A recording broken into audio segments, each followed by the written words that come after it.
Doctor Bhimrao Ambedkar साहब एक बहुत ही महान आदमी हैं और मैं उनकी बहुत सारी इज्जत करता हूँ। क्यों? क्योंकि देखो यार, उनको जितनी तकलीफ़ जितना दुख हुआ ना शायद ही किसी को होगा।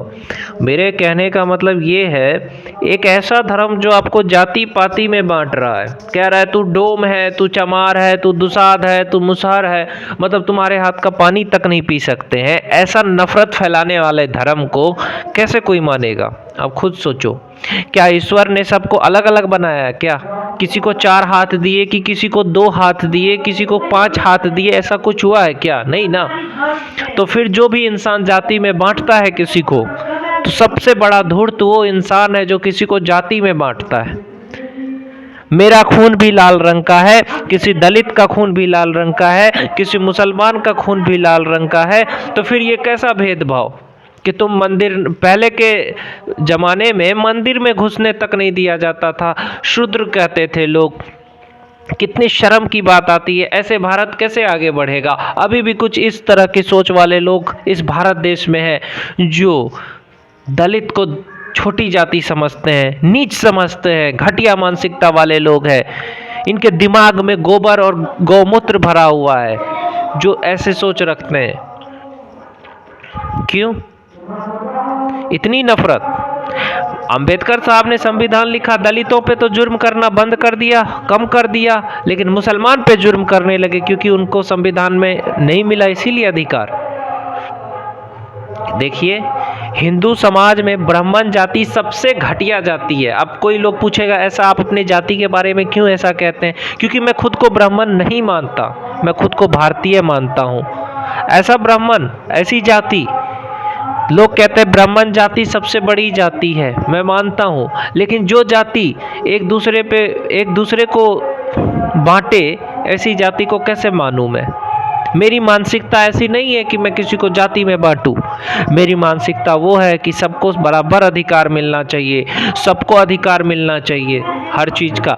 क्या आज एक भी ब्राह्मण अपने मंदिर में जब कोई छोटी जाति का आदमी जाता है तो दुखी होता है या नहीं होता है? लेकिन रोक तो नहीं सकता ना, क्योंकि संविधान है। क्या एक ब्राह्मण सेक्स करते टाइम देखता है कि कौन सा धर्म है? किसी दलित बहन बेटी का इज्जत लूटते टाइम देखता है कि कौन सा धर्म है? लेकिन हाँ, जब वो शादी करने की बारी आती है तब जात पात, धर्म, ऊंच नीच, गरीबी अमीरी सब कुछ देखा जाता है। मैं उस भगवान की पूजा नहीं करूँगा जो अगर आप बीमार पड़ो तो आपको इलाज करना पड़े तो डॉक्टर के पास आप जाओगे। डॉक्टर ही भगवान है जो आपको ठीक करेगा। अगर इतना ही दम होता तो किसी मंदिर में, मस्जिद में जाकर के आप ठीक हो जाते। ये सब एक पाखंड है, समझे? चंदा लेने का, पाखंड करने का सबसे बड़ा तरीका यही है। कोई भी पुराण उठा करके देख लो, आप मनुस्मृति उठा के देख लो, कितना जातिवाद है। औरतों को नीचा दिखाया जा रहा है कि औरत मर्द के पैर की जूती है।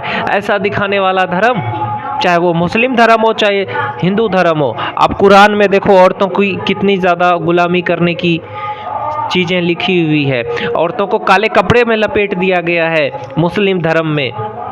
हर धर्म ने महिलाओं की आज़ादी को छीना है, लड़कियों की आज़ादी को छीना है। लड़कियों को कहा बुरखे में रहो, काले कपड़े में लपेट दिया।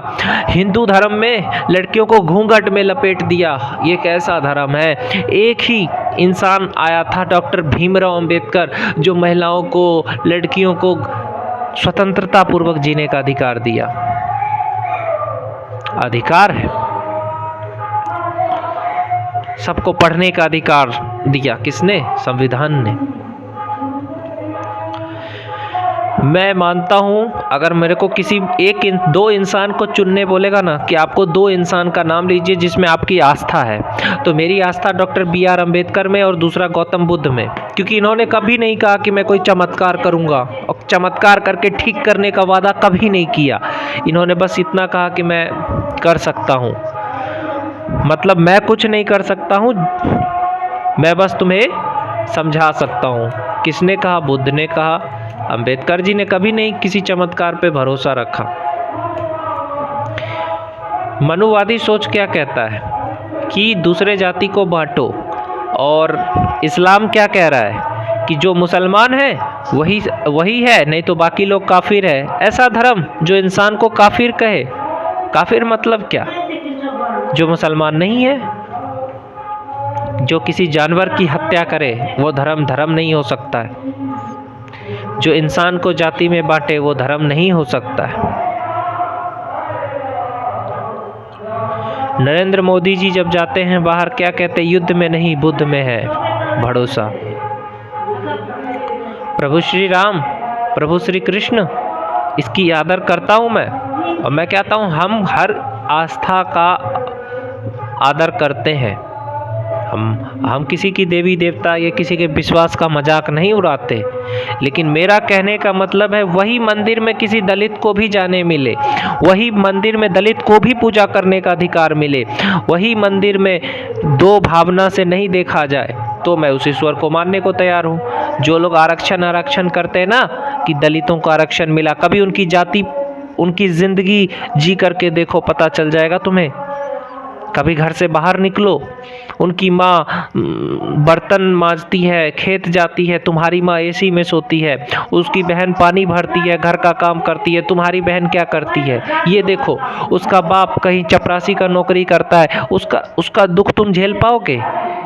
आरक्षण इसलिए ज़रूरी है ताकि कोई दलित जो है ना, वो गरीबी में रहता है। तुम्हें तो सारी सुख सुविधाएं हैं, तो तुम्हें क्यों आरक्षण चाहिए? बताओ मुझे। आरक्षण सिर्फ और सिर्फ दलितों का है और दलितों का ही रहेगा। और इतिहास की कहानियों के पीछे जो पाखंडवाद छुपा हुआ है, ये गलत है। और मैं दलितों से भी कहना चाहता हूँ कि कभी भी आप किसी भी ब्राह्मण का मजाक मत उड़ाइए। ये आपके संविधान में ऐसा कहीं नहीं लिखा है, और ना ही अंबेडकर जी ने कहा है कि किसी का हमें मजाक उड़ाना। अगर आप उनका मजाक उड़ाएंगे तो डॉक्टर बी.आर. अम्बेडकर का मजाक उड़ाएंगे, तो आपको कैसा लगेगा? इसलिए किसी का मजाक उड़ाना, किसी को गाली देना, ये अच्छी बात नहीं है। एक विधवा औरत को जीने के लिए समाज कितना दुख देता है, तकलीफ देता है, आप जानते हो? संविधान ने बचाया, विधवा औरतों को आज़ादी दी। क्यों?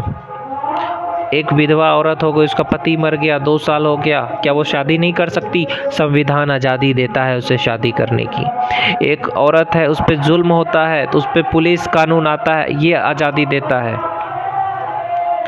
ताकि किसी भी महिला पे, लड़की पे कोई अत्याचार ना कर सके। ये है संविधान। कोई विधवा औरत शादी कर सकती है अगर उसका पति मर गया तो।